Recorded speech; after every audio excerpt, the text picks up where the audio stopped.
Hello everyone, দেখে কি মনে হচ্ছে যে কেনা কফি? এক্কেবারেই নয়। এই যে এত সুন্দর ক্রিমি থিক কফিটা আমি কিন্তু বাড়িতেই বানিয়েছি খুব সহজে আর খুব তাড়াতাড়ি। আপনারা যদি বানাতে চান এরকম কফি তো অবশ্যই ভিডিওটা দেখে নিন।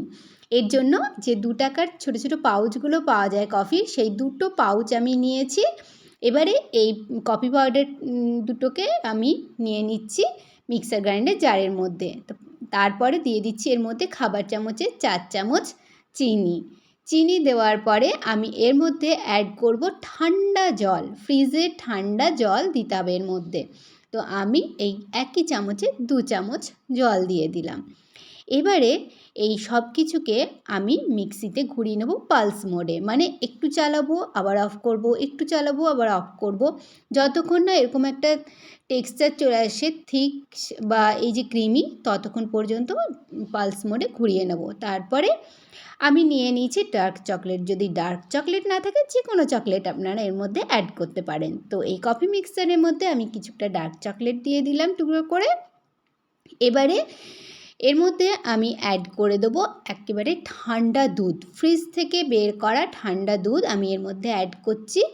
এই 1 কাপ আমি নিয়েছি, কিন্তু এই 1 কাপ পুরো দিচ্ছি না, যেহেতু মিক্সার যে এই যে বাটিটা এটা একটা আমার ছোটো আছে জারটা, ওই জন্য আমি 1/2 কাপ ঠান্ডা দুধ দিয়ে দিলাম। এবারে মিক্সিতে ঘুরিয়ে নিচ্ছি। তো মিক্সিতে ঘুরিয়ে নিয়েছি। এবারে আমি এর মধ্যে অ্যাড করে দেবো 2 চামচ গুঁড়ো দুধ। আপনারা কিন্তু একবারেও দিতে পারেন সব কিছুই, কিন্তু আমি বারে বারে একটু করে দিচ্ছি, কারণ বারে বারে যদি মিক্সিটাতে চালাই, এই যে এটাকে ঘুরিয়ে নিই, তাহলে কিন্তু এই টেক্সচারটা দারুণ আসে। তো এদিকে আমি একটা বাটির মধ্যে কিছুটা ডার্ক চকলেট নিয়ে নিয়েছি। এই বাটিটাকে আমি গরম জলের উপরে রেখে দিলাম, তাতে খুব কম সময়ের মধ্যে একেবারে চটজলদি চকলেটটা গলে যাবে। যেরকমভাবে মেল্ট হয়ে গেছে চকলেটটা।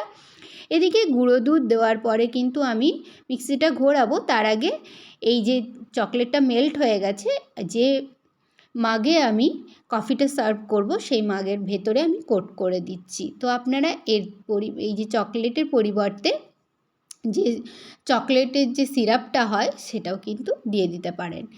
এবারে গুঁড়ো দুধ দেওয়ার পরে মিক্সিতে ঘুরিয়ে নিয়েছি। এবারে এটা আমার রেডি হয়ে গেছে কফি মিক্সচারটা। কফি মিক্সচারটাকে আমি মাগের মধ্যে পোর করে দিচ্ছি। তো এরকমভাবে দেওয়ার পরে আর যে 1/2 কাপ ঠান্ডা দুধ আমার রয়ে গিয়েছিল মাগের মধ্যে, সেটাও আমি এর মধ্যে ঢেলে দিলাম। একটু ওপর থেকে ঢালবেন, তাহলে বাবলসগুলো খুব সুন্দর চলে আসবে। তো আমার কফি একেবারে ready, cold coffee, chocolate cold coffee. তো এইবারে এটা আরেকটুখানি অ্যাট্রাকটিভ আর টেস্টি করার জন্য আমি এর উপরে গ্রেট করে দিচ্ছি ডার্ক চকলেট। একটা ছোটো টুকরো ডার্ক চকলেট আমি গ্রেটারে করে গ্রেট করে দিলাম। তো দেখুন দেখতে কতটা অ্যাট্রাকটিভ হয়েছে, একেবারে দোকানের মতো হয়েছে কি না। তো আপনারা কমেন্ট করে অবশ্যই জানাবেন, আর ভিডিওটা ভালো লেগে থাকলে লাইক করবেন। Thank you so much.